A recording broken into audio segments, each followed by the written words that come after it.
मात्र एक बीज खाना शुरू करिए।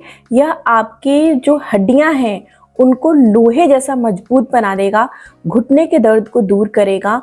अगर आपको सीढ़ियां चढ़ने उतरने में तकलीफ हो रही है, घुटने से कट-कट की आवाज़ आ रही है या घुटने में दर्द होने लग गया है या एक जगह पर बैठने के बाद उठने में घुटने में दर्द हो रहा है, तो मात्र एक बीज का प्रयोग करना शुरू करिए और देखेंगे कि आपके घुटने दोबारा से ठीक होने शुरू हो चुके हैं। अगर सूजन भी है तो उसको भी यह दूर करने में मदद करता है। हेलो एवरीवन, मेरा नाम प्रीति देव है।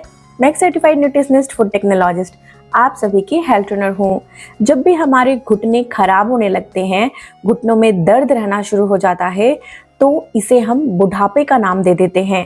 कोई भी काम करने का मन नहीं करता है और साथ ही यह तकलीफ दिन प्रतिदिन और ज़्यादा बढ़ती चली जाती है। तो आज मैं आपको बता रही हूँ कि यह जो तकलीफ है, इसको आप घर में ही मौजूद एक ऐसी बीज है उसका प्रयोग करना जान जाएंगे तो इसे आप पूरी तरीके से ठीक कर सकते हैं। जब भी घुटने में तकलीफ शुरू होती है, चाहे वो दर्द हो, सूजन हो, इन्फ्लामेशन हो, तो उसके पीछे सबसे बड़ा जो कारण होता है वह होता है घुटने में इन्फ्लामेशन का होना। और यह शुरुआत में कैसे होता है, घुटने में गर्माहट होनी शुरू हो जाती है। जब उनको छुएंगे तो वहां पे गर्मी जैसा लगेगा, जलन होती है, कुछ लोगों में कट-कट की आवाज आती है और दर्द भी रहना शुरू हो जाता है। जब ज़्यादा देर बैठते हैं तो स्कार फॉर्मेशन की वजह से दर्द और ज़्यादा एग्रीवेट यानी कि बढ़ जाता है। तो हमें क्या करना है? घुटने को ठीक करने के लिए हमारी हड्डियों को भी ठीक करना, मजबूत करना बहुत आवश्यक है। खासकर घुटनों में जो समस्या उत्पन्न होती हैं वो महिलाओं में बहुत ज़्यादा होती हैं। महिलाओं में होने का सबसे बड़ा कारण होता है कि महिलाओं में हार्मोनल चेंजेस होना। हार्मोनल चेंज महिलाओं में ज़्यादातर तब होता है जब मेनोपॉज शुरू होती हैं, जिसे हम रजोनिवृत्ति बोलते हैं। इस समय हमारे शरीर में बहुत सारी बदलाव होनी शुरू हो जाती हैं और यह बदलाव के कारण हार्मोन्स ऊपर नीचे होते हैं, जिससे मूड स्विंग होना, यानी कि कभी गुस्सा आना, स्ट्रेस आना, रात को नींद नहीं आना, घुटने का दर्द शुरू हो जाना, कमर का दर्द शुरू हो जाना या बहुत सारी इससे रिलेटेड परेशानियां आ जाती हैं। ये सारी तकलीफें हार्मोनल इम्बैलेंस की वजह से होती हैं। वहीं पर पुरुषों में भी देखा जाता है कि 40 साल के बाद उनमें हार्मोन्स इम्बैलेंस होते हैं। आज जो मैं बीज बता रही हूँ वो ना ही सिर्फ आपके हार्मोन्स को बैलेंस करेंगे, आपके घुटने में इन्फ्लामेशन को भी दूर करेंगे। अब यह कौन सी ऐसी बीज है? यह बीज जो आज मैं आपको बता रही हूँ इसका नाम है फेनुग्रीक सीड्स, जिसे हम बोलते हैं मेथी दाना। मेथी दाना मॉडर्न साइंस में बहुत सारी स्टडीज करने के बाद इसे माना गया कि अगर हम सही तरीके से प्रयोग करते हैं तो ये हमारे घुटनों में लुब्रिकेशन पैदा करती हैं, यानी कि चिकनाई बनाने का भी काम करती हैं। घुटनों में चिकनाई की कमी हो जाने की वजह से वहां पर सूखापन हो जाता है, जिसे हम बोलते हैं कि हमारी घुटने की ग्रीस खत्म होने लगती हैं, साइनोवियल फ्लूइड खत्म होने लगती हैं। तो ये इसको दोबारा से जनरेट करने में यानी कि बनाने में मदद करता है। जो मेथी दाना होती है वो हमारे शरीर में जितनी भी इन्फ्लामेशन हो उसको दूर करती हैं और घुटने भी इन्फ्लामेशन बढ़ने की वजह से खराब होते हैं, जिसके कारण सूजन रहने लगता है और स्कार फॉर्मेशन होना शुरू हो जाता है जो दर्द देता है। तो इसीलिए मेथी दाना आपको वहां भी मदद करती हैं, क्योंकि ये एक एंटी इन्फ्लामेटरी प्रॉपर्टी से भरपूर होती हैं। मेथी दाना जो होता है वो एक नेचुरल, महिलाओं में जो हार्मोन इम्बैलेंस होते हैं खासकर एस्ट्रोजन की वजह से, वो बनाने का काम करता है। जब मेथी दाने को आप प्रयोग करेंगे तो शरीर में एस्ट्रोजन लेवल जो है बैलेंस हो जाएंगी, पुरुषों के भी हार्मोन बैलेंस कर देगी। तो इससे क्या होगा कि आप देखेंगे कि आपके घुटने खराब नहीं हो रहे हैं और हो रहे थे तो वो धीरे धीरे ठीक होने शुरू हो जाएंगे। मेथी दाना हम में बहुत सारे न्यूट्रिएंट्स होते हैं, जैसे कि कैल्शियम, मैग्नीज, मैग्नीशियम, जिंक, बहुत सारे ऐसे न्यूट्रिएंट्स और मिनरल्स होते हैं B1 जो हमारे घुटने के लिए बहुत आवश्यक होते हैं। कैल्शियम और फास्फोरस की वजह से घुटनों के जो घनत्व हैं यानी कि ऑस्टियोआर्थराइटिस के केसेस में बहुत फायदा करती हैं। और मेथी दाना में कैल्शियम की मात्रा अच्छी होती है और फास्फोरस भी होती हैं जो हड्डियों को मजबूती देने का काम करती हैं। मेथी दाने का प्रयोग अगर सही तरीके से करना जान लेंगे तो मोटापा भी कम होना शुरू होता है, खासकर बेली फैट यानी पेट की चर्बी।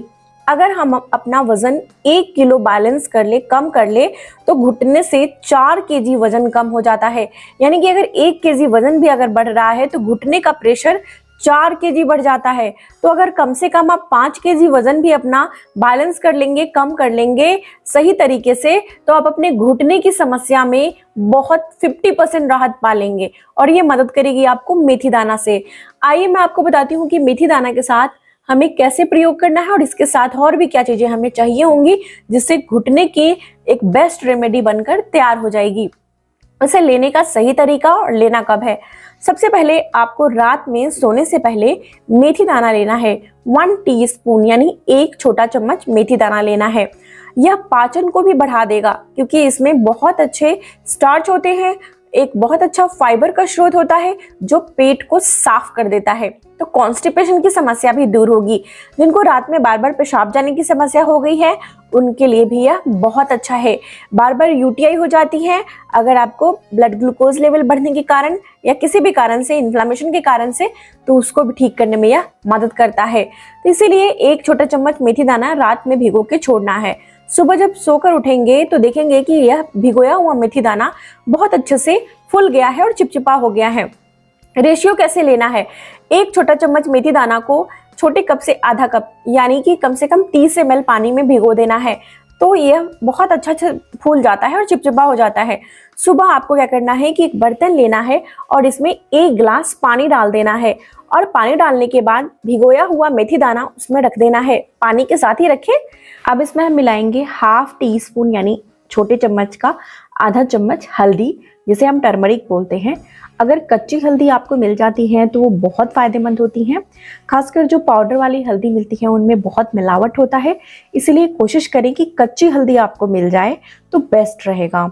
हल्दी में बहुत ऐसे न्यूट्रिएंट्स होते हैं जो इन्फ्लामेशन को दूर करते हैं। खासकर इसमें करक्यूमिन हम सभी जानते हैं कि ये बहुत फ़ायदा करती हैं, सूजन को दूर करती हैं, इन्फ्लामेशन से फाइट करती हैं और यह दर्द को भी दूर करने में मदद करती हैं। और घुटनों में ये बहुत फ़ायदेमंद होती हैं क्योंकि हल्दी में बहुत सारे न्यूट्रिएंट्स भी होते हैं जो हमारे घुटनों को दोबारा से ठीक करने के लिए बहुत मदद करते हैं। लेकिन हल्दी की जो ताकत होती है वो 200% और बढ़ जाती है, 200 गुना बढ़ जाती हैं जब हम इसमें काली मिर्च मिलाते हैं। काली मिर्च जिसे हम बोलते हैं पेपर, ब्लैक पेपर बोलते हैं। काली मिर्च जब क्यों काम करती है, क्योंकि इसमें पेपरिन होता है। तो करक्यूमिन और पेपरिन दोनों मिलकर बहुत ताकतवर हो जाते हैं जो घुटने के लिए बहुत फ़ायदेमंद होते हैं। काली मिर्च इन्फ्लामेशन को दूर करते हैं और घुटने दर्द के लिए बहुत फ़ायदेमंद होते हैं। अगर आपके घुटने खराब हो रहे हैं तो आप इस रेमेडी को ज़रूर से अपनाइए। काली मिर्च 2 लेना है, मात्र 2 काली मिर्च को कूट कर डालिए, साबुत ही लेना है, पाउडर लेकर नहीं आना है। अब इसके बाद इन सभी चीज़ों को जो हमने बताया इसे उबालना है आपको। कम से कम 5 मिनट धीमे आंच पे, लो फ्लेम पे आपको उबाल लेना है। 5 मिनट उबालने के बाद जब ये हल्का उबल जाएगा तो रंग इसका बदल जाएगा, आप इसे ढक दें। ढकने के बाद गैस फ्लेम बंद कर दें और इसे गुनगुना होने तक यानी कि रूम टेम्परेचर तक 37 डिग्री हल्का गुनगुना तक ठंडा कर लें। जब ये हल्का गुनगुना ठंडा हो जाए तो छानकर इसे कप में निकालिए और इसमें आपको मिलानी है 2 और चीज़। सबसे पहले आपको इसमें मिलानी है जो विटामिन सी। विटामिन सी आप इसमें नहीं मिलाएंगे तो ये ज़्यादा फ़ायदा नहीं करेंगी। घुटने के कार्टिलेज को बनाने के लिए, जो घुटने की कुशनिंग का काम करती है ना, जो रगड़ नहीं खाती हड्डियाँ, उनको दोबारा से बनाने के लिए विटामिन सी बहुत आवश्यक होती हैं। विटामिन सी के लिए आप इसमें नींबू मिला सकते हैं, नींबू का रस। तो छोटे चम्मच से आधा चम्मच यानी 1/2 टीस्पून लेमन जूस इसमें आपको मिला देना है। और ये गुनगुने पानी में, गुनगुने चाय में मिला रहे हैं तो ये आपको नुकसान नहीं करेगी। और इसके साथ आपको इसमें मिलाना है घी। घी यानी कि देसी घी। अगर आप घी नहीं मिलाना चाहते हैं, गाय की घी मिलाइए 1/2 टीस्पून। तो आप इसे खाना खाने के बाद लीजिए। खाना खाने के बाद लेना सही रहता है क्योंकि ये आपकी एब्जॉर्प्शन को बढ़ाता है। जो भी आपने इसमें मिलाई हैं उन विटामिन मिनरल के एब्जॉर्प्शन को यह तुरंत बढ़ा देता है। अगर आप इसमें घी मिलाकर ले रहे हैं तो इसे सुबह सुबह खाली पेट आपको लेना पड़ेगा, तभी आपको यह फायदा करेगी। घी में ओमेगा 3 होता है जो घुटने की लुब्रिकेशन को बनाता है, चिकनाई को बनाता है, जिससे कट-कट की आवाज़ नहीं आती, घुटने खराब नहीं होते हैं और घुटने के इन्फ्लामेशन को भी दूर करता है। और इसमें प्रोटीन होता है, प्रोटीन विटामिन सी मिलती है साथ में, तो हमारी कोलेजन बनती है जो घुटने के लिए बहुत ज़्यादा जरूरी होते हैं। तो ये बहुत अच्छा एक आपके लिए रेमेडी है, बहुत आसान भी है, जो हर व्यक्ति से कर सकता है। साथ ही साथ आप जो है मेथी दाना का सरसों तेल में मिलाकर इसकी मालिश करिए, तेल बनाइए और मालिश करिए अपने घुटने की, और रोज ही आपको कम से कम धूप में 10 मिनट जरूर बैठिए। इससे विटामिन डी आपके घुटने तक पहुंचेगी और वहां पर कैल्शियम बनेगा और घुटने की ऑस्टियोआर्थराइटिस है, हड्डियां कमजोर हो रही हैं, वो आपकी ठीक होनी शुरू होंगी। तो ये बहुत फर्क दिखाता है, इसे जरूर से करिए और कम से कम रोज आप कोशिश करिए कि घुटने की स्ट्रेचिंग व्यायाम करें। स्ट्रेचिंग में अपने क्वाड्रिसेप्स और जो आपकी हैमस्ट्रिंग होती है यानी कि घुटने के आसपास की मसल्स, उसको स्ट्रेंथन मजबूत करने का बहुत ज़्यादा जरूरी होता है। इसलिए ये व्यायाम आपको करना चाहिए। 1-2 हल्के व्यायाम जरूर करिए, थोड़ा बहुत टहल सकते हैं तो टहलिए, इससे भी घुटने खराब नहीं होंगे। आई होप आज की जानकारी आप लोगों को बहुत इन्फॉर्मेटिव लगी हो। अच्छी लगी है तो लाइक और शेयर करना नहीं भूलिए। मुझे लिखकर बताइए आप कहाँ से इस वीडियो को देख रहे हैं। तब तक अपना बेहद ख्याल रखिए। सबसे ज़्यादा जरूरी मुस्कुराना नहीं भूलिए, मुस्कुराते रहिए।